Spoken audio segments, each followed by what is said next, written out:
पैठण तालुक्यातील नवगाव इथं स्मशानभूमीकडे जाण्यासाठी रस्ता नसल्यानं नातेवाईकांनी चक्क मृतदेह ग्रामपंचायत कार्यालयासमोर आणून ठिय्या आंदोलन केलं।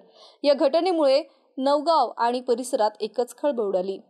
पैठण तालुक्यातील नवगाव येथील सुधाकर झेलाजीराव हातागळे वय वर्ष 50 या व्यक्तीचं शुक्रवारी रात्री अल्पशा आजारानं निधन झालं। नातेवाईकांनी अंत्यविधी करण्यासाठी प्रेत स्मशानभूमीकडे नेण्याची तयारी केली होती, मात्र पावसामुळे या रस्त्यावर गुडघाभर चिखल असल्याने नातेवाईकांनी मयताचं प्रेत तिरडीसहित ग्रामपंचायत कार्यालयासमोर ठेवून ग्रामपंचायत कार्यालयासमोर घोषणाबाजी करत संताप व्यक्त केला। या घटनेची माहिती मिळताच PSI संभाजी खाडे, बीट जमादार नुसरत शेख, नुजीब पठाण, ग्रामसेवक भोसले, ग्रामपंचायत सदस्य बबन गवांदे, मकसूद पठाण, लहू गवळी, मनोज गायके, अजीम पठाण आदी घटनास्थळी धाव घेऊन नातेवाईकांची समजूत काढली। यावेळी या ठिकाणी मोठा तणाव निर्माण झाला होता।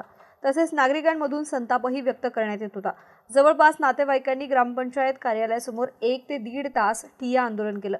पैठण तालुक्यातील नवगाव ग्रामपंचायतसाठी विविध फंडातून कोट्यवधी रुपयांचा निधी उपलब्ध झालेला आहे, मात्र या निधीचा ग्रामपंचायतकडून दुरुपयोग करण्यात आल्याचा आरोप गावकरी यांनी केलाय।